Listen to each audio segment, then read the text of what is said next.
et bienvenue à tous pour votre rendez-vous hebdomadaire sur les marchés financiers. Voici les faits marquants de la semaine. Evergrande sera-t-il le Lehman Brothers chinois? Voici la question que tout le monde s'est posée cette semaine. Après quelques journées d'inquiétude, un soulagement a gagné les marchés quand la société a finalement annoncé qu'elle paierait bel et bien son coupon cette semaine. Cependant, le risque demeure quant à sa capacité à honorer ses engagements pour ses prochaines échéances. Pour ce qui est des indicateurs macroéconomiques, les enquêtes préliminaires signalent un essoufflement de l'activité économique par rapport au mois dernier. Même si elle reste en zone d'expansion, cela confirme que le pic d'activité post-Covid est pour l'instant derrière nous. Du côté politique, c'est la dernière ligne droite pour la campagne électorale en Allemagne. Les élections fédérales se tiendront ce dimanche. Il semblerait que la formation d'une coalition tripartite sera nécessaire pour obtenir la majorité.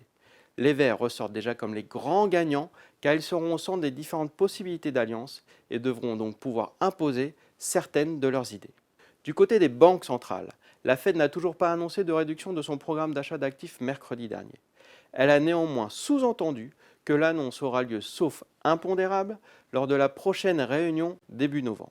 De plus, la moitié des membres de l'institution pensent qu'une première hausse des taux directeurs est envisageable dès 2022, alors qu'en juin dernier, une légère majorité militait pour une première augmentation à partir de 2023.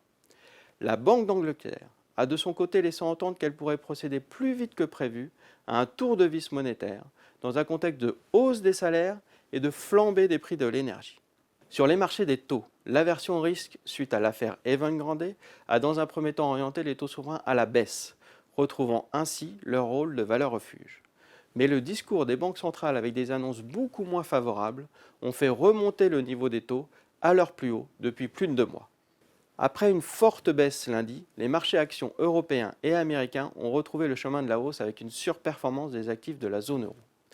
En effet, les incertitudes sur l'évolution de la fiscalité des entreprises, mais aussi les débats aux États-Unis sur la politique de la Maison-Blanche et le plafond de la dette commencent à peser sur les indices américains. Les points de vigilance pour la semaine prochaine seront la publication des derniers indicateurs PMI manufacturiers pour la Chine, l'Allemagne et les États-Unis. À noter également la publication de l'inflation en zone euro pour le mois de septembre qui devrait nous apporter une meilleure visibilité sur les pressions inflationnistes du moment. Je vous souhaite à tous un bon week-end et à vendredi prochain.